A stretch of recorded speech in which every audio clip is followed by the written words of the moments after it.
Aime-toi assez pour les laisser partir.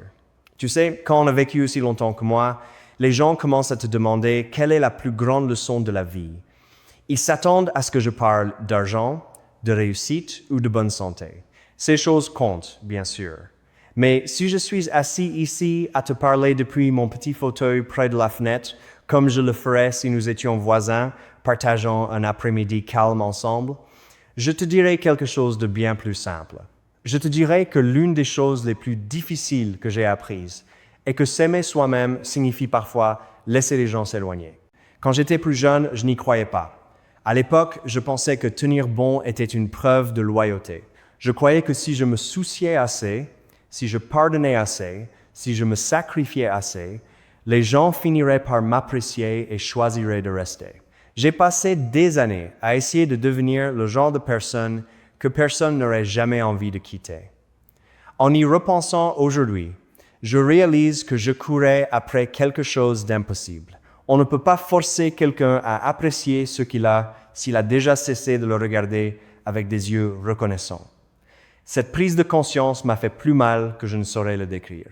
Mais elle m'a aussi offert l'une des plus grandes libertés de ma vie.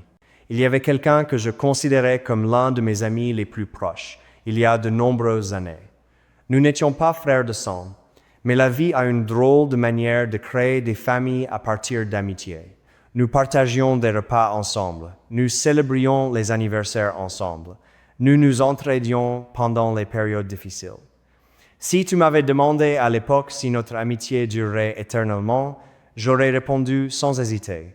Mais les gens changent parfois si lentement qu'on ne s'en rend pas compte, jusqu'à ce qu'on se retrouve au milieu d'un silence qui n'existait pas avant. Nos conversations sont devenues plus courtes, les invitations se sont faites plus rares. Chaque fois que j'appelais, il y avait toujours une autre raison, une autre excuse, une autre promesse que nous nous retrouverions bientôt. Je me disais de ne pas trop y penser. Je trouvais des excuses pour lui, parce que je ne voulais pas admettre ce que mon cœur savait déjà. Un après-midi, nous nous sommes enfin assis l'un en face de l'autre, avec des tasses de café qui refroidissaient entre nous. Nous avons parlé de la météo, des actualités, de ces petites choses ordinaires que les gens discutent quand ils évitent soigneusement la vérité. Je me souviens lui avoir demandé si tout allait bien entre nous. Sa réponse n'a pas été cruelle. En fait, elle était polie. Mais parfois, les mots polis peuvent construire des murs encore plus hauts que ceux bâtis par la colère. Je suis rentré chez moi avec une étrange lourdeur dans la poitrine, car j'ai réalisé que j'essayais encore de protéger quelque chose qu'il avait discrètement cessé de protéger bien avant. Pendant des semaines, j'ai repassé chaque conversation dans ma tête. Je me demandais si j'avais dit quelque chose de mal. Peut-être que j'étais devenu ennuyeux. Peut-être que je n'avais pas appelé assez souvent. Peut-être que j'avais trop appelé. Mon esprit cherchait des raisons, car c'est ce que nous, les humains, faisons. Nous préférons nous blâmer plutôt que d'accepter que certains chapitres prennent simplement fin. Aujourd'hui, en tant que vieil homme, je souris tendrement à la version plus jeune de moi-même, car il portait des fardeaux qui n'étaient pas les siens à porter. Il pensait que la décision d'une autre personne était la preuve de sa propre valeur. N'est-ce pas incroyable? Nous donnons aux autres le maître ruban et leur demandons de décider de notre valeur. C'est une chose dangereuse à faire, car certaines personnes ne connaissent même pas leur propre valeur. Alors, comment pourraient-elles mesurer la tienne? Plus je vieillissais, plus je commençais à remarquer quelque chose chez beaucoup de gens autour de moi. Certains restaient dans des mariages où ils ne se sentaient plus respectés. D'autres maintenaient des amitiés où on ne se souvenait d'eux que lorsqu'on avait besoin d'un service. D'autres encore couraient après des enfants devenus distants, espérant qu'un coup de fil ou un cadeau de plus ramènerait la proximité qu'ils avaient autrefois. Je ne les ai jamais jugés, car je comprenais cette douleur.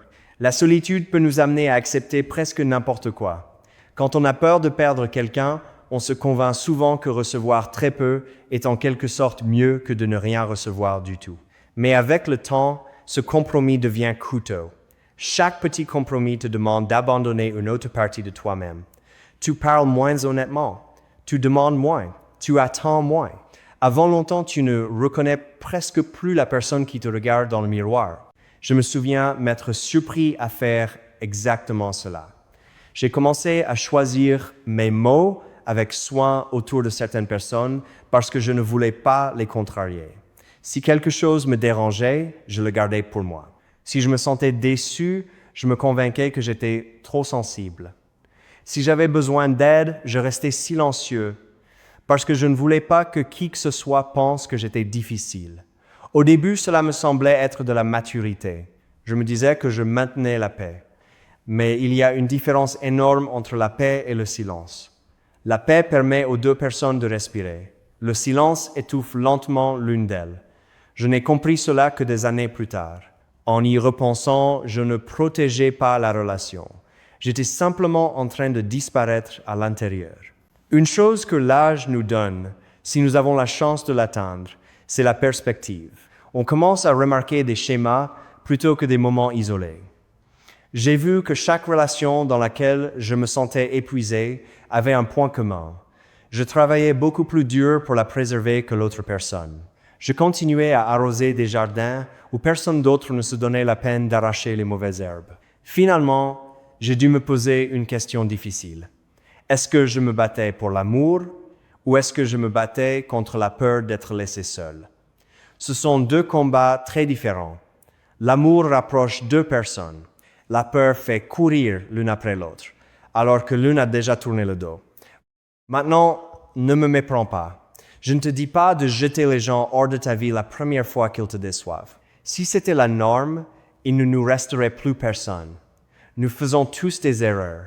Nous traversons tous des périodes où nous sommes distraits, submergés, ou portons des fardeaux que personne d'autre ne peut voir. Les vraies relations demandent de la patience, du pardon et de la bienveillance. J'ai moi-même eu besoin de ces dons de la part des autres à maintes reprises. Mais il arrive un moment où il faut arrêter de se demander si quelqu'un te déçoit parfois et commencer à se demander s'il te fait constamment sentir invisible. Il y a une différence. L'une vient du fait d'être humain. L'autre vient du fait de ne plus être investi. J'aurais aimé que quelqu'un me l'ait dit plus tôt dans la vie, car j'ai gaspillé des années à croire que je devais mériter l'amour. Je croyais que si je devenais plus utile, plus généreux, plus conciliant, les gens m'apprécieraient naturellement. Alors, je suis devenu ce type fiable sur qui on pouvait toujours compter. Je réparais les clôtures cassées. Je conduisais les gens à leur rendez-vous. J'écoutais pendant des heures chaque fois que quelqu'un avait besoin de parler. Aucune de ces choses n'était mauvaise. En fait, je crois toujours que la gentillesse est l'une des plus belles qualités qu'une personne puisse avoir. Mais la gentillesse perd de sa beauté quand elle naît de la peur, plutôt que de la liberté. Si tu donnes constamment par peur que les gens partent si tu t'arrêtes, alors ta générosité est discrètement devenue une stratégie de survie plutôt qu'un acte d'amour. J'ai appris une autre leçon douloureuse quand j'ai enfin trouvé le courage d'exprimer mes propres besoins. Je me souviens avoir appelé quelqu'un à qui j'avais tant de fois porté secours, car je traversais l'une des périodes les plus sombres de ma vie. Je n'avais pas besoin d'argent. Je n'avais pas besoin que quelqu'un résolve mes problèmes. J'avais simplement besoin que quelqu'un s'asseye avec moi un moment, que quelqu'un me demande comment j'allais et attende vraiment la réponse. Le téléphone a sonné. Une promesse a été faite. Nous parlerions plus tard. Cette conversation n'a jamais eu lieu. Les jours ont passé, puis les semaines. Finalement, j'ai réalisé que j'avais confondu la disponibilité avec l'amitié. J'avais été disponible pour eux, mais ils n'avaient jamais vraiment été présents pour moi. Cette prise de conscience aurait pu me rendre amer, mais heureusement, ce ne fut pas le cas. Au contraire, elle m'a rendu honnête. J'ai commencé à faire attention, non seulement à ceux qui avaient besoin de moi, mais aussi à ceux qui remarquaient quand j'avais mal. Ce sont souvent deux groupes de personnes très différents. C'est remarquable comme la vie révèle les relations une fois qu'on arrête de constamment sauver tout le monde autour de soi. Certaines personnes disparaissent discrètement parce que les avantages disparaissent. D'autres restent, non pas à cause de ce que tu fais pour elles, mais parce qu'elles se soucient vraiment de qui tu es.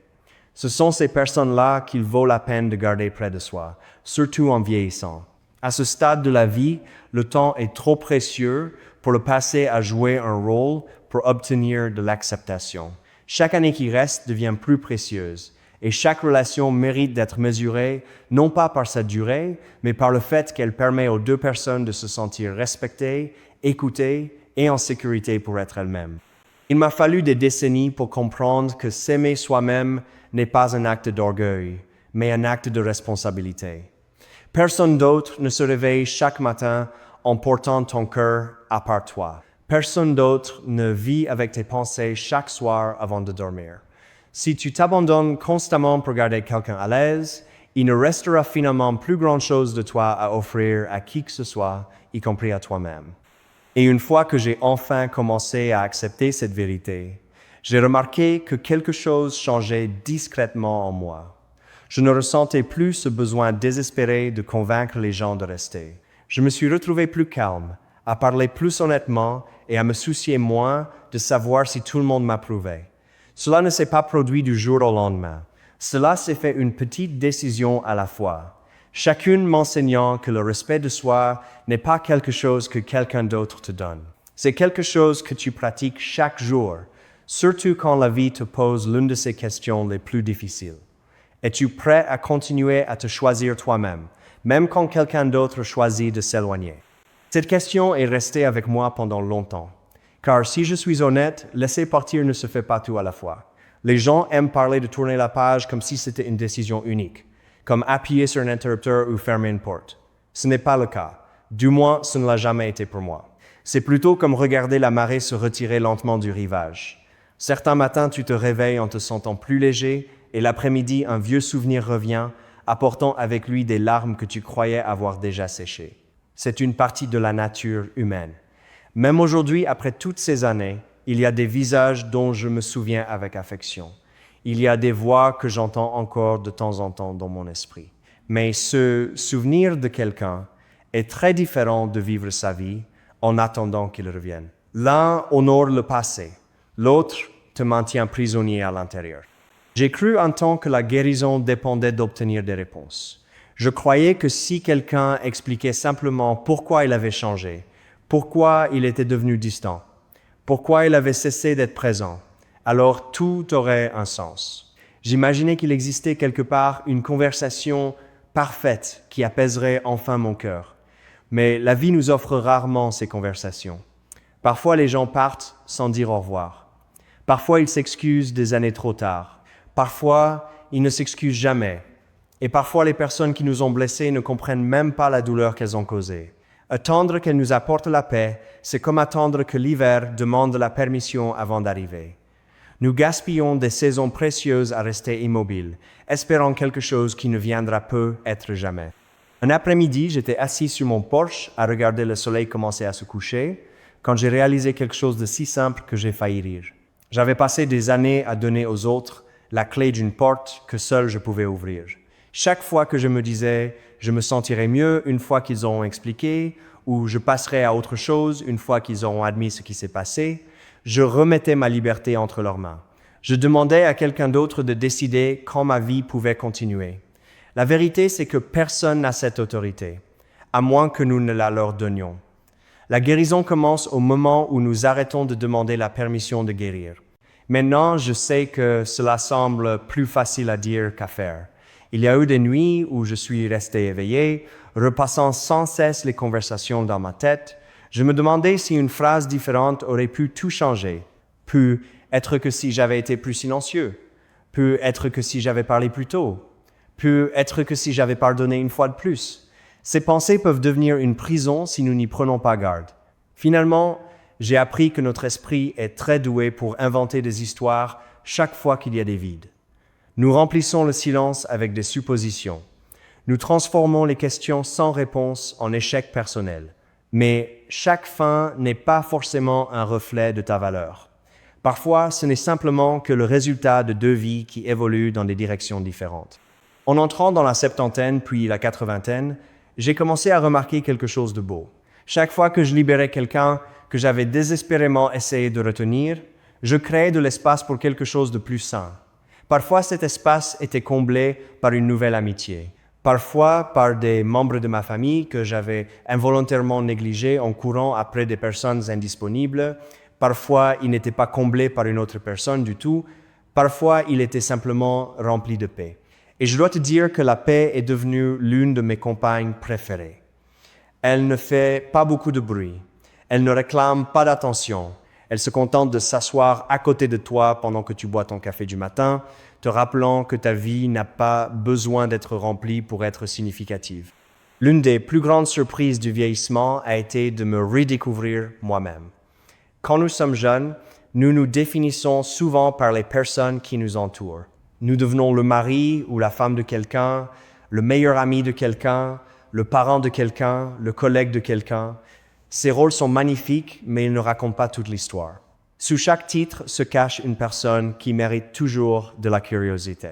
Je me souviens être arrivé à un point où je me suis honnêtement demandé ce que j'aimais faire, simplement parce que cela me procurait de la joie. Il s'était écoulé tant d'années depuis la dernière fois que je m'étais posé cette question, que je n'ai pas su y répondre tout de suite. Alors j'ai commencé modestement. J'ai fait de plus longues promenades sans me presser de rentrer. J'ai passé des après-midi tranquilles à lire des livres qui prenaient la poussière sur mon étagère. J'ai planté des fleurs, même si je savais que je ne verrais peu, être jamais certaine d'entre elles s'épanouir pleinement. Je me suis assis seul dans de petits cafés, sans me sentir gêné que la chaise en face de moi soit vide. Ce qui avait commencé comme de simples moments est lentement devenu une nouvelle amitié avec moi-même. Cela peut sembler étrange à dire, devenir ami avec soi-même, mais je crois honnêtement que beaucoup de gens atteignent la vieillesse sans jamais y parvenir. Ils ont passé toute leur vie à prendre soin des autres, à porter des responsabilités, à résoudre des problèmes, à répondre à des attentes, au point d'oublier qu'ils sont aussi des personnes dignes de bienveillance. Nous nous parlons souvent avec une dureté que nous n'utiliserions jamais envers quelqu'un que nous aimons. Nous nous traitons d'échecs pour des relations que nous n'avons pas pu sauver. Nous nous critiquons pour vieillir, pour commettre des erreurs, pour avoir fait confiance aux mauvaises personnes. Pourtant, si un vieux ami s'asseyait en face de nous avec ces mêmes regrets, nous poserions probablement une main douce sur son épaule et lui dirions qu'il a fait de son mieux avec ce qu'il savait à ce moment-là. Pourquoi est-il si difficile de s'offrir la même compassion? Une leçon que j'aimerais que chaque personne âgée puisse emporter avec elle dans les années à venir est celle-ci. Poser des limites n'est pas fermer son cœur, c'est le protéger. Il est venu un temps où j'ai arrêté de dire oui à tout. J'ai arrêté de répondre à chaque appel téléphonique dès qu'il sonnait. J'ai arrêté de m'excuser d'avoir besoin de repos. J'ai arrêté de me sentir coupable de refuser des invitations qui me laissaient émotionnellement épuisé. Tu sais ce qui s'est passé? Les personnes qui se souciaient vraiment de moi ont compris. Elles n'ont jamais exigé un accès illimité à mon temps ou à mon énergie. Elles respectaient mes limites parce qu'elles me respectaient moi. Les personnes qui se sont fâchées étaient généralement celles qui s'étaient habituées à bénéficier de l'absence de ces limites. Cette prise de conscience m'a appris plus que n'importe quel livre. Au fil des années, j'ai également remarqué que le pardon devenait plus facile une fois que j'avais arrêté de le confondre avec la réconciliation. Tu peux pardonner à quelqu'un sans l'inviter à revenir dans ta vie quotidienne. Tu peux lui souhaiter le meilleur sans marcher à nouveau sur le même chemin ensemble. Tu peux apprécier les bons souvenirs tout en acceptant que la relation ait atteint sa fin naturelle. Il y a une grande liberté à comprendre que chaque au revoir n'a pas besoin de devenir un nouveau bonjour. Certaines portes sont destinées à rester doucement fermées, non pas parce que nous haïssons les personnes de l'autre côté, mais parce que nous nous aimons enfin assez pour protéger la paix que nous avons travaillé si dur à construire. Si tu m'écoutes aujourd'hui parce que quelqu'un t'a déçu, t'a abandonné, t'a oublié ou s'est simplement éloigné, j'espère que tu te souviendras des paroles de ce vieil homme. Ta valeur n'a pas disparu parce que l'attention de quelqu'un a disparu. Ta gentillesse n'a pas été gaspillée parce qu'elle n'a pas été pleinement appréciée. Ton amour n'a pas été dénué de sens parce qu'il n'a pas été rendu à la même mesure. Chaque acte d'amour authentique façonne qui tu deviens, même si la relation elle-même ne dure pas éternellement. L'important est de t'assurer qu'en chemin, tu ne te perds pas toi-même en essayant de garder quelqu'un d'autre. La vie devient étrangement belle quand tu arrêtes de courir après des personnes qui ont déjà pris leurs décisions et que tu commences à investir dans celles qui choisissent volontiers de marcher à tes côtés. Mieux encore, la vie devient belle quand tu deviens l'une de ces personnes pour toi-même. Réveille-toi chaque matin en sachant que tu mérites l'honnêteté, que tu mérites le respect, que tu mérites des relations où tu n'as pas à mériter ta place chaque jour. Et si quelqu'un ne peut pas reconnaître le cadeau de ta présence, laisse-le continuer son chemin sans amertume. Tous les voyageurs ne sont pas destinés à atteindre la même destination. J'ai vécu assez longtemps pour savoir que chaque fin porte en elle la possibilité silencieuse d'un nouveau commencement. Parfois, ce nouveau commencement est une autre amitié. Parfois, c'est une relation plus profonde avec la famille. Parfois, c'est simplement se réveiller un matin et réaliser que son cœur se sent plus léger que la veille. Ces petites victoires comptent. Elles sont la preuve que la guérison se produit, même quand on ne la voit pas tout de suite. Alors mes chers amis, si tu te tiens aujourd'hui à un carrefour, te demandant si c'est enfin le moment de laisser partir quelqu'un qui te demande de devenir plus petit, plus silencieux ou moins toi-même, j'espère que tu choisiras le chemin qui te ramène chez toi, vers ton propre cœur. Ce ne sera peut-être pas le chemin le plus facile, mais je crois sincèrement que c'est celui qui mène à la paix la plus profonde. Tu as survécu à chaque saison difficile qui t'a mené jusqu'ici. Tu es plus fort que tu ne t'en souviens parfois, plus sage que tu ne te l'accordes souvent, et bien plus digne d'un amour authentique que ce qu'on t'a fait croire. Merci d'avoir passé ce moment avec moi aujourd'hui. Ces conversations me rappellent toujours que nous ne marchons pas tout seuls sur ce chemin. Peu importe où nous nous trouvons dans le monde ou combien d'anniversaires nous avons célébrés. Si mes histoires ont aidé à alléger ton cœur, ne serait-ce qu'un peu, alors je suis reconnaissant que nous ayons partagé ces moments ensemble. En attendant la prochaine fois, prends bien soin de toi. Sois doux avec ton propre cœur et n'oublie jamais que tu mérites un amour qui te permet de rester entièrement toi-même. Au revoir pour l'instant mes amis et à très bientôt.